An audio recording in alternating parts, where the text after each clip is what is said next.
Hello there, Virgos. Welcome to your weekly reading. First off, I have a few big messages for you guys. I feel like this is a week where the give and take in a relationship, and it doesn't even matter what kind of relationship it is, imbalances in give and take in friendships, in collegial relationships with work colleagues, co-workers, bosses, and as well as people who are near and dear to you, a relationship partner, a child, somebody that you share space with, whatever it is, whatever those relationships are. The balance in the give and take is going to be very, very crucial. So it's almost like I see this delicate balance. I'm doing this, I'm contributing this, what are you contributing? I don't see you openly saying that, but I feel like you are at a point where you're not going to allow somebody to take advantage of you. You are coming into this sense of awareness that other people are very self-interested and they're going to do the least amount of work and get the most benefits out of situations. And I see, like, in the past you have been aware of it and you're just like, it's okay, it's not the end of the world. But this week it's actually very important. And so look at a situation for what it is. Don't try to rationalize it. Don't make excuses for the other person, and really seeing the situation in its entirety for what it is. Okay. I see a person that you're dealing with, and they're very smart. Okay, very shrewd, very smart, and they're kind of like they're kind of like the angel in your eyes. Okay, like you really you have great communication with them. You get along with them. You trust them because they're very intelligent. They seem like very competent and very capable. I see for many of you, this is a family member, and I see it can go one of two ways. If it's an enlightened person, so I have here an air sign, Aquarius, Gemini, and Libra. If this is an enlightened person, they're very generous, very giving, very fair, and their concept in life, like the rule of thumb that they live by, is about fairness. Okay, they want people to get what they deserve. So if someone works hard, they want that person to get promoted. If somebody is generous, they will also give their generosity. And then I also feel this person, they have the potential, it could be like another person you're dealing with, where they're not enlightened, where they are operating from more of a selfish, self-enlightened space, like more, I guess, just more self-serving. And what I'm feeling is it's all about money with them. It's all about what they can get out of you. So they can be very, very sweet. They can put on a front where they are very likable, very congenial, very cooperative, just to get something out of the interaction. And I feel like they're like this with everybody. Okay. And I feel like you're starting to see it. You're starting to see that it's all a front, but they've been doing it for so long. It kind of surprised you. Like, how could you keep up this charade for so long? How could you, do this for so long and no one knows about it?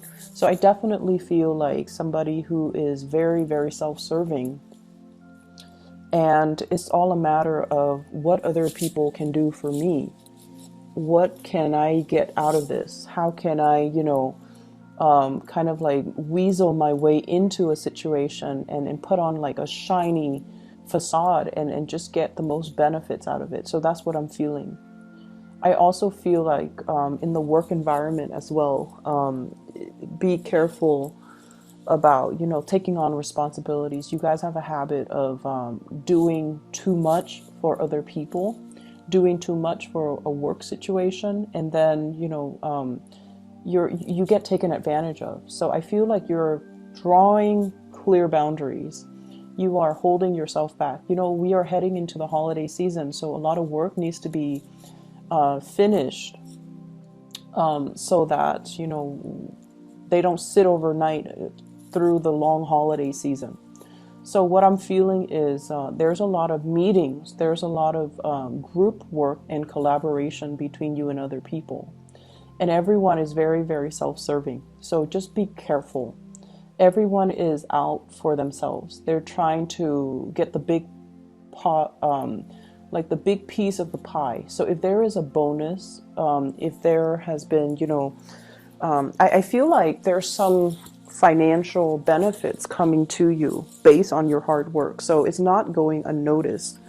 But I also feel on the flip side, other people that are not pulling their weight in a work situation, they're also getting a bonus. And that's not really fair. And I feel like you're coming to this sense of injustice. Like, that's not fair. They're not really doing much and they're still getting the bonus. So you might feel a little bit jaded by the decision from management about whether or not these people are owed, like compensation, whether or not they deserve a bonus. And I feel like it's really not fair.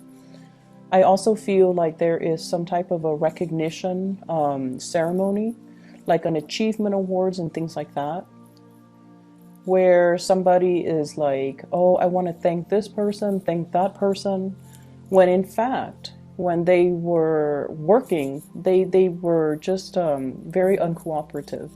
So I feel like definitely somebody is putting on airs, somebody is putting on a show to paint themselves in a really good light. But outside of this achievement award, outside of the ceremony, they're not like that. They're not all that great and all that nice.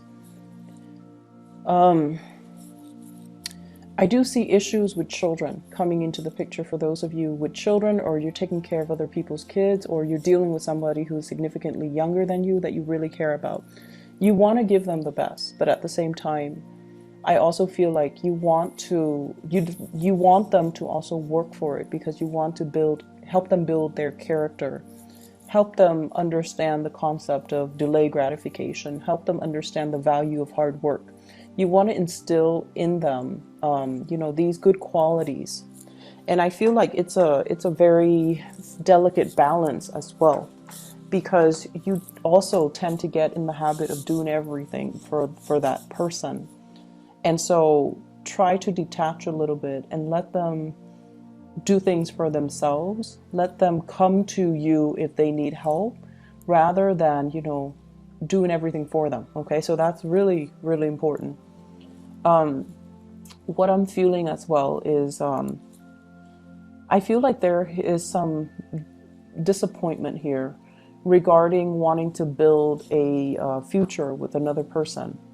And I don't feel like, it's a disappointment where they stab you in the back or anything like that. But I feel like there's a change in direction, okay? What we thought we wanted, we don't want anymore. So for example, if you're like, if you're with a partner and you're like, okay, let's move in together, next month, and then stay together for about a year and then see if we're ready to buy a property. And then, once we get the property, then we are going to have children. I feel like those plans are either disrupted or they are kind of redrawn. Okay. So it's like you're reprioritizing, and, you're a little bit more like you might be fixed on the timeline. Like, I want to do this in this specific year. I want to do that and things like that. You have everything planned.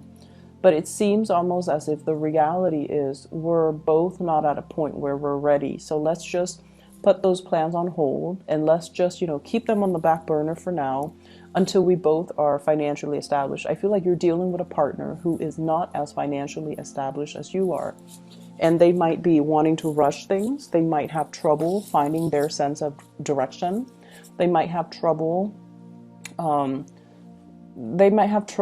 with the foundation of their professional life, with their finances. They might not be where you need them to be in order for you to feel safe about creating a future with them. I'm also seeing one person working, and then the other person is like a stay-at-home parent. And I feel like the stay-at-home parent might be at a point where they're like, I want to return back to work. So you have to kind of like accommodate and try to work out how things are going to, look, and how things are going to work, and how that's going to figure into the equation. So I see that element here about you and a significant other, you have already decided on a course of action, and then there's some disruption or there's some changes to that course of action, and you have to kind of sit down and redraw the blueprint, redo things, and to revisit this discussion. I don't feel that it's bad, but I definitely feel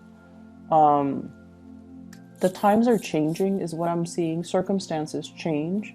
So we have to learn to be flexible. Okay. So I feel like flexibility and just understanding that situations change. So as soon as situations change and you're catching a whiff of these changes, it's really important to have these discussions to kind of rehash the plans.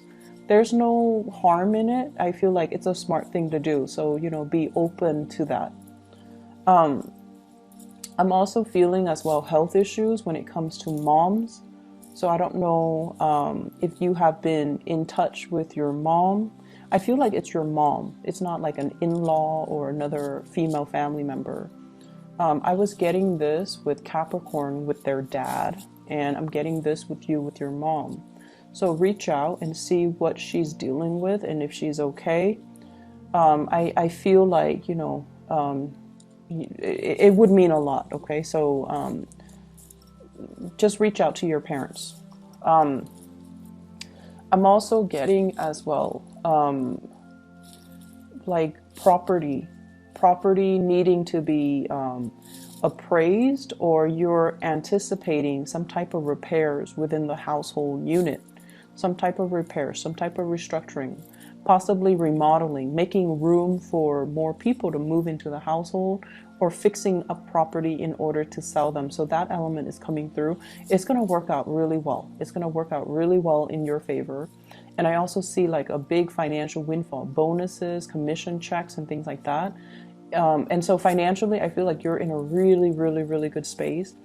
For those who are single, I feel like if you're dealing with an air sign, so this is an Aquarius, a Gemini, or a Libra, they're making a re-entry into your life, okay? And I feel like this is a person that you get along really well with, but for whatever reason, I feel like they might have been in your life, and then they left, and then now they're coming back in, and you're kind of wondering, you know, where were you? Like, what were you up to? And I feel like they dealt with some emotional pain while they were away, and they're over that. So now they're making a comeback. So they're going to be very clear with you. If you ask the right questions, they're going to be clear and honest with you. And then I also feel like an earth sign, Taurus, Virgo, Capricorn. This is somebody who really loves you. Really, really, really loves you. You have a lot of love for them as well. I just feel like financially they're not where they need to be, and they're working on that. They're working on not only to build for themselves. It seems like they're looking at you and they're just like, the Virgo is really prosperous. I'm not on their level. So they might be hesitant about approaching you, asking you out on a date. If you're with this person, they're also feeling like they're not on your level, and they want more for themselves before they can give you commitment, okay? Which is a really good energy. And so you have some good contenders with you. You have some good people around you. And I feel like, you know, being flexible is a really good quality to kind of incorporate into all the decisions you make this week, so that you don't get, you know, sidetracked or fixed into one course of action, okay? I hope the reading is helpful, Virgos.